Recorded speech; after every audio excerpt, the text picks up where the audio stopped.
Hi guys! Welcome back sa ating Simple Living Vlog and welcome sa ating studio, syempre sa loob ng sasakyan.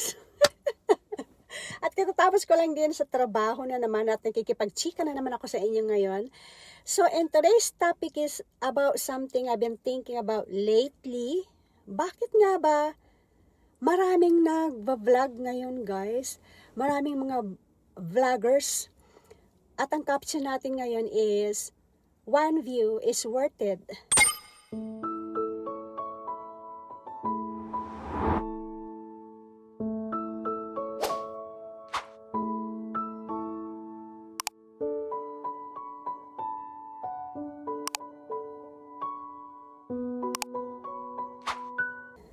Alam nyo, kahit isa ako doon sa mga nagbablog. isa na ako doon. Pero, hindi dahil gusto kong sumikat, hindi rin dahil gusto kong magkaroon ng milyon-milyong views.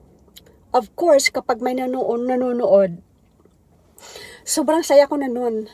Or, kahit isang view lang, sobrang thankful na ako dun. Pero kung minsan wala namang views, ay okay lang din. Wala tayong magagawa. Kasi iba na ang dahilan kung bakit ako nagre-record ng mga simpleng moments sa buhay. 'Di ba? Nung una kasi, akala ko ang pagba-vlog or vlogging ay tungkol lang sa mga camera, editing at views, mga ganon. Pero habang tumatagal na pala, nare-realize ko na mas malalim pala ang purpose nito, guys.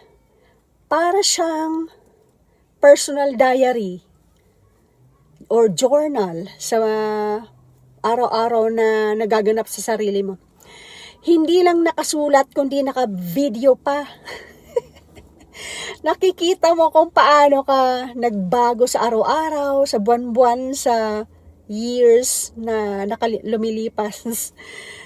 Yung 25 ka lang noon, tapos ngayon 50 na, makikita mo paano ka tumawa, paano ka nagluluto ng mga pagkain na masasarap, mga simpleng pagkain, mga simpleng ulam-ulam, paano kaya nagbanding ng pamilya mo, mga ganon, paano mo na-enjoy ang ordinaryong araw-araw, mga bagay na akala natin normal lang ngayon, pero balang araw pala sila pala ang pinakamagandang memories.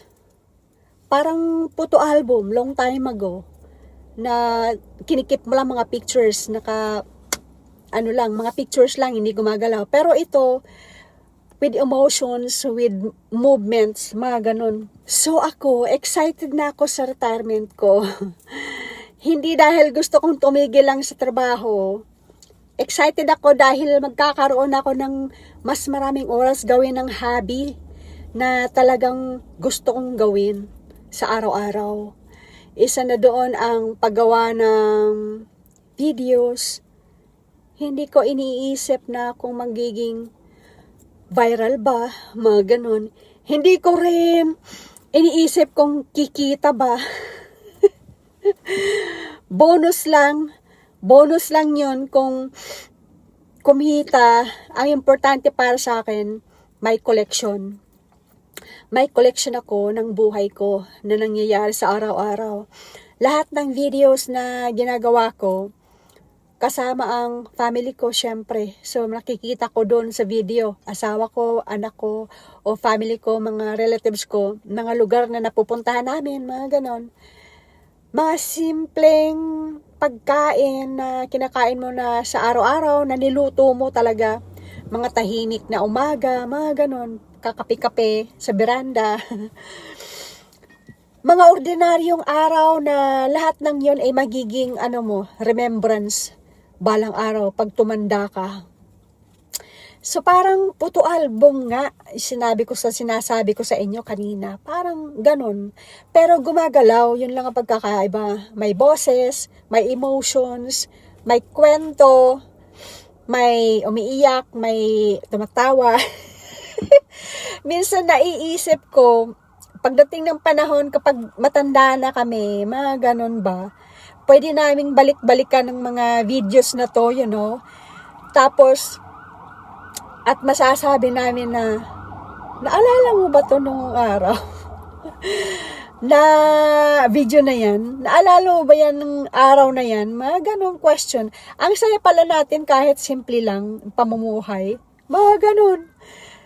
At baka balang araw ang mga anak namin at mga naging apu-apo sa tuhod, nakikita pa nila. Di ba? So, you know, ang mapapanood din nila yung mga sumusunod na henerasyon. Makikita pa nila yung mga videos. So, you know, hindi kung paano kami namuhay, hindi perfecto, pero masaya, simple lang, at puno ng pagmamahal. Kaya kung may gusto kang simulan, ay simulan mo na mag-vlog, mag-open ng yung YouTube channel. Mag-vlog ka na rin. Hindi mo kailangan ng mamahaling camera, kahit yung cellphone mo lang na ginagamit mo, pwede na yan. Hindi mo kailangan maging sikat. Ganon, hindi mo rin kailangan na maging libo-libo ang ang subscribers mo. Simulan mo na. Sayang ang oras, oh. Kahit now na, ngayon na, gawin mo na. Because years from now, you'll never regret having too many memories. Pero baka pagsisihan mo ang mga moments na hindi mo na-capture or na-record. Kaya para sa lahat ng creators dyan, mga nagbablog at sa mga gustong mag-vlog o magkaroon ng YouTube channel, ay simulan nyo na po. Remember this, one view is still a person. Isang tao pa rin yun na naglaan ng oras para panoorin yung video mo. Ganon. So, gumawa ka na. At kung minsan, ikaw mismo ang babalik sa mga napanoorin ng mga sarili mong video after 5 or 10 years from now. At doon mo marirealize na worth it pala ang mga bawat upload.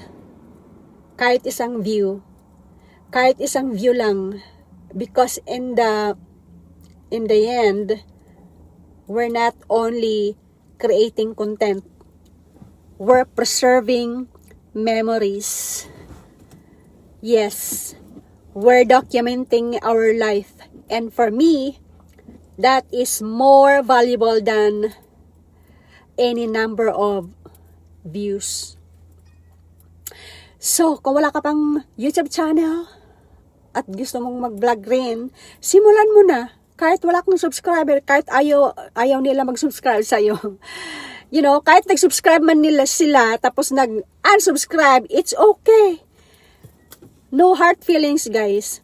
Walang pilitan dito.